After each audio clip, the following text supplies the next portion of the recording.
কালকের যে ঘটনা ঘটলো আপনারা জানেন, গণ অধিকার পরিষদের প্রেসিডেন্ট নুরুল হক নুরের উপরে ন্যাক্কারজনক একটা অ্যাটাক হয়। উনি অসুস্থ, ওনাকে খুব ঢাকা মেডিকেলে ওনাকে চিকিৎসা হচ্ছেন। তারপরে ওনাদের যে বৈষম্য বিরোধী আন্দোলনের এই গণ অধিকার পরিষদের ছাত্র পরিষদের নেতা নাজমুল হাসানের উপরও উনিও অনেক ক্রিটিক্যালি ইনজুর্ড হন, এবং আমরা দেখেছি রাশেদ খানও ইনজুর্ড হয়েছেন। বেশ কিছু ওনারা বলছেন যে 50 জনের মতো ইনজুর্ড হয়েছেন। তো এই ঘটনার উপরে একটি জুডিশিয়াল তদন্তের সিদ্ধান্ত হয়েছে, এবং এই তদন্ত ইম্পার্শিয়াল জুডিশিয়াল তদন্তটা করবেন হচ্ছে একজন হাইকোর্টের জাস্টিসের নেতৃত্বে এই তদন্ত হবে। এটার টার্মস অফ রেফারেন্স এবং এটা আরও কোনো মেম্বার থাকবে কিনা এটা পরবর্তীতে আপনাদেরকে জানিয়ে দেওয়া হবে। মিটিংয়ের আর একটা ডিসিশন ছিল যে আগামীকাল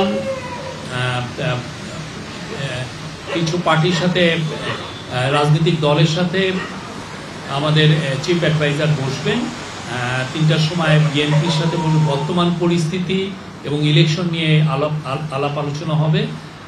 আগামীকাল 3টার সময় বিএনপির সাথে মিটিং আছে, 4:30টায় জামাত এবং সন্ধ্যা 6টায় এনসিপি।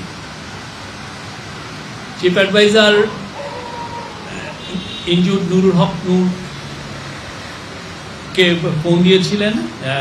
প্রথমে ওনার ওয়াইফ ধরেছিলেন, তারপরে নূরের সাথে কথাও হয়েছে, নূরের ওয়াইফ ধরেছিলেন।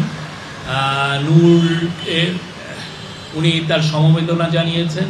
উনি নূর এবং নূরের সহকর্মী যারা আহত হয়েছেন তাদের প্রতি সমবেদনা জানিয়েছেন। উনি যারা গতকাল আহত হয়েছেন প্রত্যেকের বেস্ট পসিবল চিকিৎসার অ্যাসুরেন্স দিয়েছেন। বলেছেন যে এটার জন্য, নূরের জন্য অলরেডি আপনারা দেখেছেন যে একটা মেডিকেল বোর্ড গঠন করা হয়েছে, এবং অন্যান্য যারা ইনজুর্ড হয়েছেন সবাইকে যেন বাংলাদেশের সর্বোচ্চ সবচেয়ে ভালো চিকিৎসা পান সেটা ইনশিওর করার উনি বলেছেন। এবং উনি নূরকে বলেছেন যে এই ঘটনার জুডিশিয়াল তদন্ত হবে, উনি ওনাকে জানিয়েছেন।